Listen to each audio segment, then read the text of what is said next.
मित्रांनो नमस्कार, जय श्रीराम. येणाऱ्या 100 दिवसात आपल्या देशामध्ये 2 अतिशय महत्त्वाच्या निवडणुका होत आहेत. एक आत्ता काही दिवसांनी बिहारमध्ये आणि साधारणपणे 3 महिन्यानंतर महाराष्ट्रात नगरपालिका महानगरपालिकांच्या निवडणुका. त्यातली BMCची निवडणूक ही ठाकरे बंधूंच्या दृष्टीने अतिशय महत्त्वाची. या दोन्ही ठिकाणी राहुल गांधी नाराज फुफाजींची भूमिका अदा करत आहेत. बिहारमध्ये तर शेवटी काल त्यांनी नाईलाजांनी तेजस्वी यादव यांना मुख्यमंत्रीपदाचा चेहरा म्हणून घोषित केलं, पण महाराष्ट्रात मात्र त्यांनी ठाकरे बंधूंना लाथाडलेले आहे. त्यांच्याशी युती करण्यास त्यांनी सरळ नकार दिलेला आहे.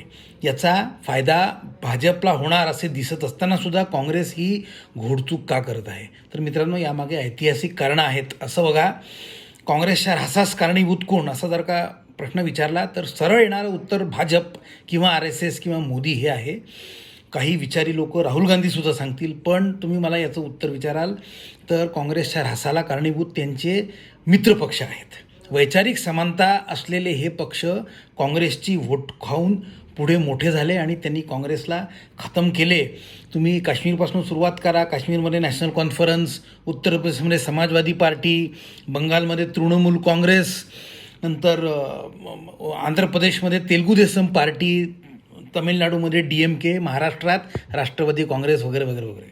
1989मध्ये राजीव गांधींनी राम मंदिराचा शिलान्यास केला आणि त्या दिवशीपासून जे मुसलमान नाराज झाले ते थेट 2024पर्यंत 2022-23मध्ये राहुल गांधींनी भारत जोडो यात्रा केली, मुसलमानांना आश्वस्त केले आणि त्याचा लगेच फायदा त्यांना काही महिन्यांतर झालेल्या हिमाचल प्रदेश आणि कर्नाटकच्या निवडणुकांमध्ये झाला.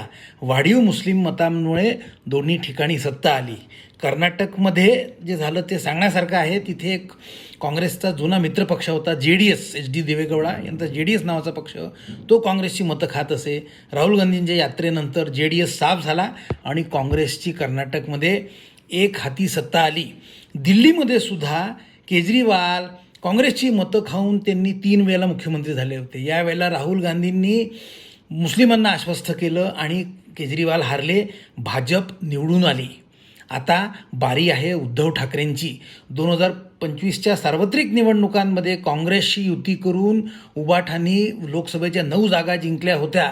विधानसभेमध्ये मुख्यमंत्रीपदाच्या चेहऱ्यावरून वाद झाला आणि पार धुळदाण झाली. महायुतीने जबरदस्त सीट जिंकल्या. आताही नगरपालिका निवडणुकांमध्ये ती स्थिती दिसते आहे. राहुल गांधी उद्धव ठाकरेंना सहजपणे आपला फायदा घेऊ देतील असे वाटत नाही, कारण हे सगळे मित्रपक्ष निवडणुकांच्या वेळी काँग्रेसपुढे झुकतात आणि नंतर त्यांनाच हात दाखवतात, नंतर त्यांनाच उर्मी दाखवतात. आज इथेच थांबतो. जय